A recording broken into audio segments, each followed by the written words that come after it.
বরিশালে ডেঙ্গু প্রতিরোধে সচেতনতা কার্যক্রম জোরদার করা হয়েছে। শহরের বিভিন্ন এলাকায় চালানো হচ্ছে প্রচারণা। তবে প্রশ্ন উঠেছে এর কার্যকারিতা নিয়ে। এ বিষয়ে বিস্তারিত জানাতে যুক্ত হচ্ছেন আমাদের সহকর্মী শাকিল মাহমুদ।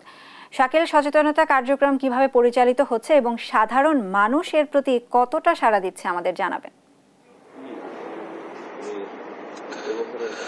দেখুন, বরিশালে কিন্তু প্রতিনিয়তই ডেঙ্গু আক্রান্ত রোগীর সংখ্যা বাড়ছে এবং বরিশাল বিভাগের যে 6টি জেলা আছে প্রতিটি জেলার হাসপাতালেই কিন্তু আসলে গত 24 ঘন্টায় 119 জন ডেঙ্গু আক্রান্ত রোগী নতুন করে ভর্তি হয়েছে। এর মধ্যে বরগুনাতেই 65 জন নতুন রোগী ভর্তি হয়েছে। এছাড়া এখন পর্যন্ত 8 জন রোগীর মৃত্যু হয়েছে ডেঙ্গুতে আক্রান্ত হয়ে, যার মধ্যে 5 জনই কিন্তু আসলে বরগুনার।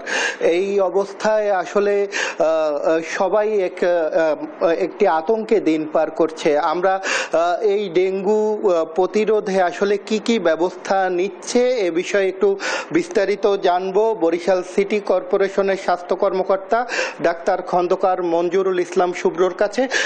জনগণের তো ক্ষোভ, আসলে তাদের অনেকেরই অভিযোগ যে ডেঙ্গু নিয়ন্ত্রণে কোনো ভূমিকা রাখা হচ্ছে না। কি বলবেন আপনি, বা আপনারা কি ব্যবস্থা নিয়েছেন? ধন্যবাদ দেশ টিভিকে। আপনারা জানেন যে সাম্প্রতিক ডেঙ্গুর প্রকোপ খুব বেড়েছে। বরগুনা অঞ্চলে এটার প্রকোপ খুব বেশি। আমাদের সিটি কর্পোরেশন এলাকায় সাধারণত প্রকোপটি নেই বললেই চলে। আমরা সবেমাত্র 3 জন রোগীকে আইডেন্টিফাই করেছি, যারা সবই ঢাকা ফেরত, এবং 3 জন রোগী তারা সুস্থ হয়ে বাসায় ফিরে গেছে। সাধারণত ডেঙ্গু প্রকোপ বৃদ্ধি পাওয়ার কয়েকটি কারণ থাকে। আপনারা জানেন যে এই ডেঙ্গু জীবাণু বহনকারী যে মশাটি, এটা পরিষ্কার পানিতে বেশি জন্মে। তো আমাদের যে নির্মাণাধীন ভবন রয়েছে, বাড়ির আশেপাশের আঙ্গিনাগুলো রয়েছে এবং বিভিন্ন ফুলের টব, আশেপাশের জমে থাকা পানিতেই সাধারণত এই লার্ভাটি বেশি জমে। সাধারণত জনগণ যদি সচেতন হয় এবং তাদের সচেতনতাকে বৃদ্ধি করে, তাহলেই এই রোগ থেকে বাঁচা সম্ভব। দ্বিতীয় আরেকটি কারণ হতে পারে যে অনেক দিন ধরে যদি মশার ওষুধ ব্যবহার করা হয়, এই মশার ওষুধের বিরুদ্ধে রেজিস্ট্যান্স গ্রো করে। তো আমরা সিটি কর্পোরেশন এলাকায় অলরেডি মশার ওষুধটি চেঞ্জ করেছি। আমরা নেভিদের একটি প্রতিষ্ঠান থেকে নতুন মশার ওষুধ আমদানি করেছি এবং আমাদের মোট 6টি টিম কাজ করছে প্রতিদিন, যার কারণে আমাদের বরিশাল সিটি কর্পোরেশন এলাকায় ডেঙ্গুর প্রভাব একেবারেই কম।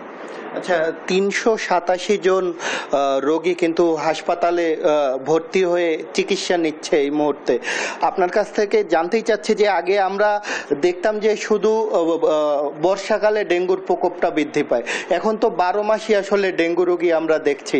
এটার কারণ কি? আসলে রোগের এই ভেরিয়েন্টটা কেন চেঞ্জ হয়েছে?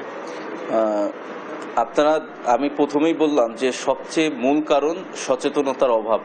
আমাদের সাধারণত আপনি দেখবেন যে বরগুনা অঞ্চল কিংবা এই অঞ্চলটি পানির অঞ্চল, তো বিভিন্ন এলাকায় আসলে বাড়ির আশেপাশে কিংবা অফিস আদালতের বিভিন্ন যে ড্রেনেজ রয়েছে, সেই স্থানগুলোতে এই ধরনের পানি জমে থাকে এবং যার কারণে প্রচণ্ড পরিমাণ লার্ভা জন্মাচ্ছে। আমরা বারবার পরিচ্ছন্নতা কর্মীর মাধ্যমে পরিষ্কার করানোর পরেও তারপরেও এই আবার অপরিষ্কার হয়ে যাচ্ছে, শুধু বিভিন্ন সময়ে উল্টাপাল্টা ময়লা আবর্জনা ফেলার জন্য।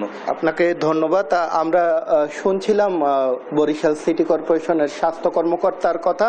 তিনি জানিয়েছেন যে ডেঙ্গু প্রতিরোধে আসলে সবার সম্মিলিত ভাবে কিন্তু তারা কাজ করছে বলে কিন্তু তিনি দাবি করেছেন এবং নানা উদ্যোগ নেয়ার কথাও কিন্তু তিনি জানিয়েছেন। তবে তার যেটা দাবি যে এই মুহূর্তে আসলে ডেঙ্গু প্রতিরোধে সচেতনতার কোনো বিকল্প নেই, তাই সবাইকে সচেতন হওয়ার আহ্বান জানিয়েছেন তিনি।